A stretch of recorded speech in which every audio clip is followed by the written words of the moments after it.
But first, with a little more than 2 months until Inauguration Day, President-elect Donald Trump is moving at a rapid pace, naming who he wants in his administration, and many of the choices have long-standing grudges against the agencies that they are being tapped to lead. During an event Thursday night at Mar-a-Lago in Florida, Trump took a victory lap, surrounded by some of his closest supporters. They said the most consequential election, I love that word, it's a beautiful word, most consequential election. We won the popular vote, oh, I love that, won the White House, recaptured the Senate, and now, as of today, recaptured the House. Thank you very much, Congressman. At that event, Trump announced North Dakota Governor Doug Burgum as his pick for Interior Secretary. That's a notable choice given Burgum's ties to the oil industry. Washington is, of course, still reeling from some of Trump's more surprising picks, including Pete Hegseth for Defense Secretary, Matt Gaetz for Attorney General, and Robert F. Kennedy Jr. for Health and Human Services Secretary. Now, if he gets his way, Trump's administration would be disproportionately led by loyal and vocal supporters, many of whom do not have prior experience leading a government agency or even working necessarily in those topics. CBS News Chief Washington correspondent Major Garrett joins us now. Major, when we look at Hegseth, and then we look at Gaetz, and then we look at RFK Jr., almost every other new announcement seems to have brought a new firestorm, new controversies. All of the firestorms that preceded it then seem to fall by the wayside. How much of this is a deliberate strategy? It is reflective of President-elect Trump's inclinations and his whims. My reporting is the process for the Trump transition is pretty loose. That is to say, people line up, they go in for interviews, they have some documents requested, they expect to hear back.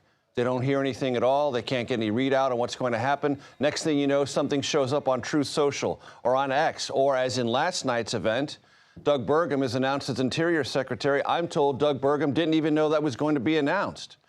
So this is, to put it mildly, a fluid and semi-disorganized process. What does it reflect?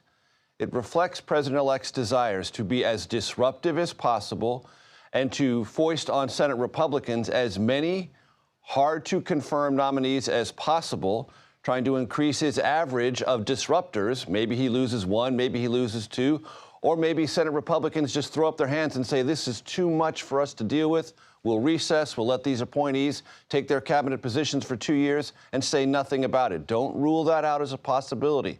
That's certainly a live option. Senate Republicans may or may not cave into Trump in that respect.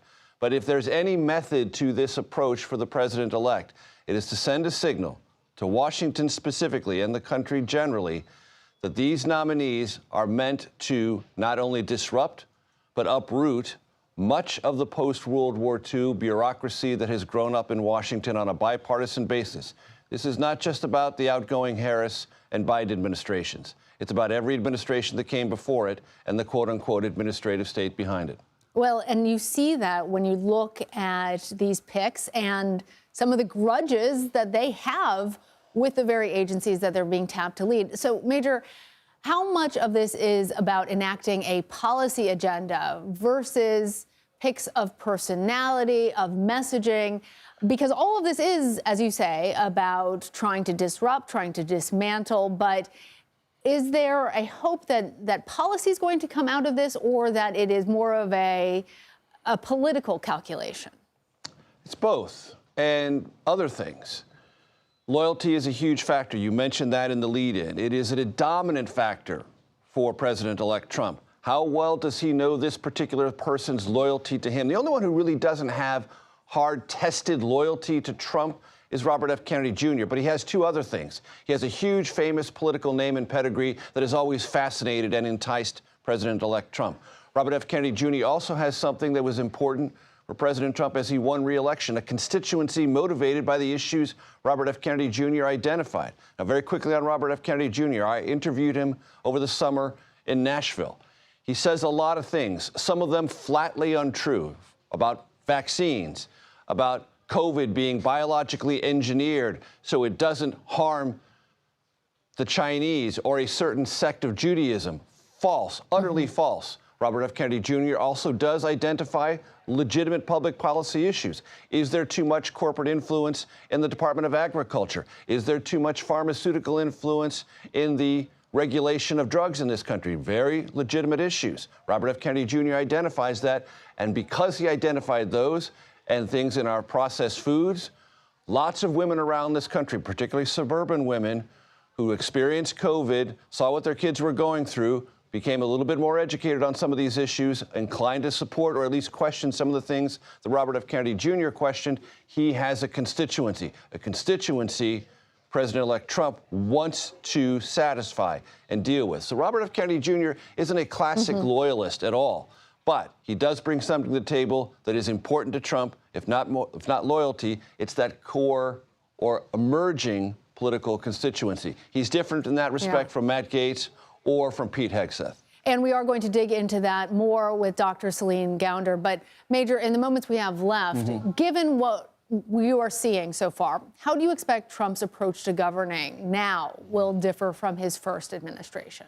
So the promises that President-elect Trump made in 2016 going into his presidency in 2017 were pretty traditional Republican promises. I'm going to cut your taxes. I'm going to reduce regulations. I'm going to increase defense spending. Basically, any Republican elected probably could have achieved those three things. He's promising something fundamentally different now, and maybe the country wants it, maybe the country doesn't. When I talk about this uprooting of the Washington bureaucracy, when I talk about changing all of the things that have grown up in America since World War II, that's what he's talking about. Those are huge tectonic changes he is promising. Hard to achieve. Especially hard to achieve when the people you put in charge of achieving those hard changes don't know very much about the very organizations they're there to disrupt or uproot. All right, Major Garrett, thank you.